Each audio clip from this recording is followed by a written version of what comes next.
Hi, പുതിയൊരു വീഡിയോയിലേക്ക് സ്വാഗതം. ഈ വീഡിയോ ഹയർച്ചിനെ കുറിച്ച് തന്നെയാണ്. ഇന്ന് പിന്നെ ഹയർച്ചിൻ്റെ ഗ്രൂപ്പുകളിൽ ഹയർച്ചിനെ താങ്ങിക്കൊണ്ടുള്ള ഹയർച്ച് ജയ് ഹയർച്ച് എന്നുള്ള ഗ്രൂപ്പുകളിൽ ഇപ്പോൾ കണ്ടൊരു മെസ്സേജ് ഇങ്ങനെയാണ്: ഇതുവരെയും കേസ് കൊടുത്തിട്ടില്ല. എന്തൊരു സന്തോഷം! ഇതുവരെയും കേസ് കൊടുത്തിട്ടില്ല. ഭയങ്കര സന്തോഷത്തോടെയാണ് അവൻ പറയുന്നുണ്ടാവുക. ഇതുവരെയും കേസ് കൊടുത്തിട്ടില്ല. നമ്മൾ പറയല്ലേ, ഇതുവരെ നമ്മൾ പിന്നെ ഒരു തട്ടിപ്പിന് ഇരയായിട്ടില്ല, ഇതുവരെ നമ്മൾ എന്തെങ്കിലും വലിയ തട്ടിപ്പ് വന്നു കഴിഞ്ഞാൽ എനിക്ക് ഇതുവരെ അങ്ങനെ പോകാൻ തോന്നിയിട്ടില്ല, ഞാൻ ഇതുവരെ മദ്യം കഴിച്ചിട്ടില്ല, ഇതുവരെ വേറെ അനാശാസ പ്രവൃത്തികൾക്കൊന്നും പോയിട്ടില്ല എന്നല്ല പറയും പോലെയാണ്. ഇതുവരെ കേസ് കൊടുത്തിട്ടില്ല. എന്തൊരു സന്തോഷം! ശരിക്കും പറഞ്ഞു കഴിഞ്ഞാൽ വെറും 60,000 രൂപ,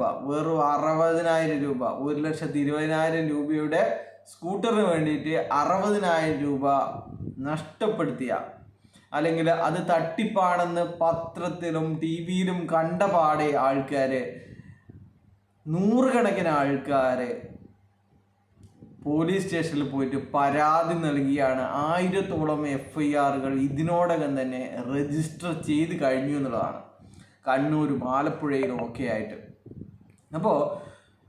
അപ്പോഴാണ് 2 തവണ തൃശ്ശൂരെ ബഡ്സിൻ്റെ കോടതി ബഡ്സ് ആണോ എന്ന് നിശ്ചയിക്കേണ്ട, ബഡ്സ് അനധികൃത നിക്ഷേപമാണോ ഈ കമ്പനി സ്വീകരിച്ചിരിക്കുന്നത് എന്ന് നിശ്ചയിക്കേണ്ട, വിധി നിർണയിക്കേണ്ട കോടതി 2 തവണ വിധി പ്രസ്താവിച്ചിട്ടും ഇതുവരെ കേസ് കൊടുത്തിട്ടില്ല എന്ന സന്തോഷത്തോടു കൂടി ഇതുപോലെയുള്ള മൊണ്ണകൾ മെസ്സേജ് ഇടുന്നത്.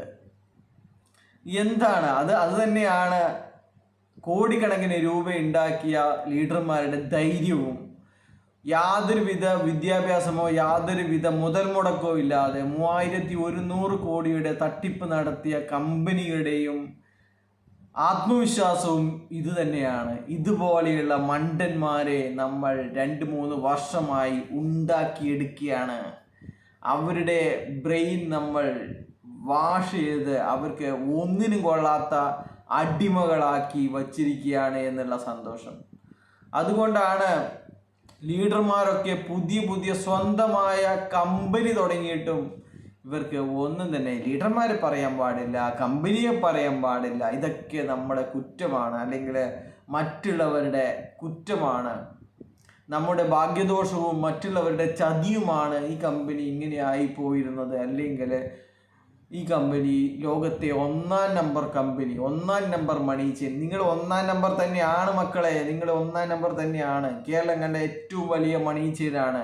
നിങ്ങൾ 1-ാം നമ്പർ തന്നെയാണ്, അതിൽ യാതൊരുവിധ സംശയവും ഇല്ല. നിങ്ങളെ സമ്മതിച്ചിരിക്കുന്നു, നിങ്ങൾ 1-ാം നമ്പർ മണി ചെയിൻ കമ്പനിയാണ്.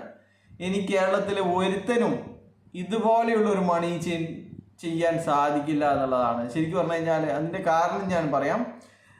ഇപ്പോൾ മണി ചെയിനിൽ പെടാനുള്ള എല്ലാ അവറ്റകളും അവന്മാരും ഇതിൽ പെട്ട് കഴിഞ്ഞു. ഇനി എന്തായാലും അവർക്ക് പുതിയൊരു മണി ചെയിനും കൊണ്ടുപോയിട്ട് ഇത്രയും ലക്ഷങ്ങളും കോടികളും ഇടാൻ വേണ്ടിയിട്ടുള്ള ആയുസ് ബാക്കിയില്ല എന്നുള്ളതാണ്.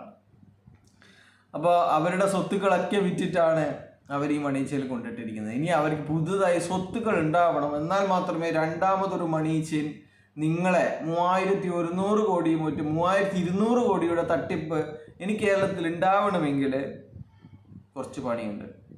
അപ്പോൾ നിങ്ങൾ 1-ാം നമ്പർ കമ്പനി തന്നെയാണ്, 1-ാം നമ്പർ മണി ചെയിൻ എന്നുള്ള മുമ്പിൽ എഴുതണം, മണി എന്ന് എഴുതണം, മണി. 1-ാം നമ്പർ മണി കമ്പനി. ചെയിന് നിങ്ങൾ വേറെ എപ്പോഴെങ്കിലും എഴുതിയാലും മതി.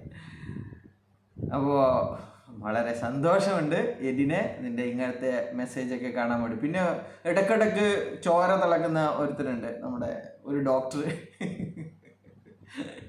അവനും ഇതുപോലെ തന്നെ കോടിക്കണക്കിന് രൂപ നിക്ഷേപിച്ചതാണ്. കുറച്ച് കുറഞ്ഞുപോയി, അല്ലെങ്കിൽ കുറച്ചും കൂടി ആയിക്കഴിഞ്ഞാൽ നമ്മുടെ കുറ്റപത്രത്തിലൊക്കെ പേരുള്ള ആ ഡോക്ടറുടെ ആ ലെവലിലേക്ക് വരുമായിരുന്നു. എന്തോ കുറച്ച് കുറഞ്ഞു പോയിട്ടാണ്. ബൈ.